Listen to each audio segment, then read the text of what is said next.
Hello বন্ধুরা, তোমরা সবাই কেমন আছো? আশা করি ভালো আছো। তোমাদের সবাইকে স্বাগত এই স্টাইলে।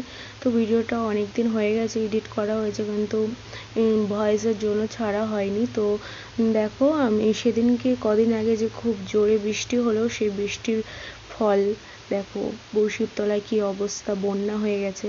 তারপর দেখো আমি ওখান থেকে চলে এসেছি এবার নবদ্বীপ ঘাটে। আমি নৌকায় উঠে গেছি আমাদের নবদ্বীপ ঘাটে গঙ্গায়। দেখো নবদ্বীপের গঙ্গা। আর এদিকে দেখো আমার ছেলে ঘুমিয়ে পড়েছে আর আমি ভিডিও করেছিলাম। এই নৌকা থেকে নেমে আমি টোটোয় উঠে গেছি। টোটোয় উঠে আমি যাচ্ছি আমার বাবার বাড়ি। তো দেখো টোটো উঠে আমি দেখো আমার ছেলে উঠে গেছে ঘুমের থেকে। তো আমরা যাচ্ছি আর ও বলছিল দাদু আসেনি।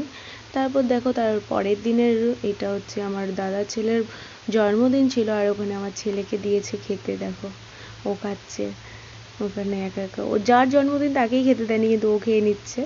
তো দেখো ফাইনালি ওকেও খেতে দিল। তারপর সবাই মিলে বসেছে সব বাচ্চাদেরকে নিয়ে খেতে। তো দেখো সবাইকে ভাত ডাল সব কিছু দিয়ে দিয়েছে, তো খেতে দিয়েছে সবাইকে। ওর জন্মদিন ছিল সেদিনকে দুপুরবেলায় ওর মানে সবাইকে সব বাচ্চাদেরকে খেতে দিয়েছে, আর রাতেরবেলা কেক কাটিং হয়েছিল।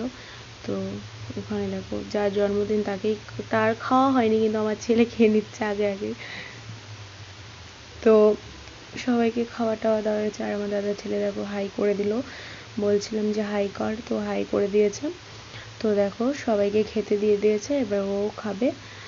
তো ওরা খেতে থাকতো, তোমরা দেখতে থাকো। আর খুব মাছি বসছিল দেখো, আর আমার ছেলে কি করছে ওকে। তো এই দেখো রাত্রেবেলা কেক কাটা হচ্ছে। দিনের বেলা খাওয়া হয়েছে, এবার রাত্রেবেলা কেক কাটা হচ্ছে। ও এবার ওর মাকে খাইয়ে দেবে কেকটা। তো দেখো কেকটা খাইয়ে দিচ্ছে, ওর মাকে খাইয়ে দিচ্ছে, ওর মা ওকে খাইয়ে দিল কেকটা। তো ভিডিওটা কেমন লাগলো কমেন্ট করে সাবস্ক্রাইব করে দিও।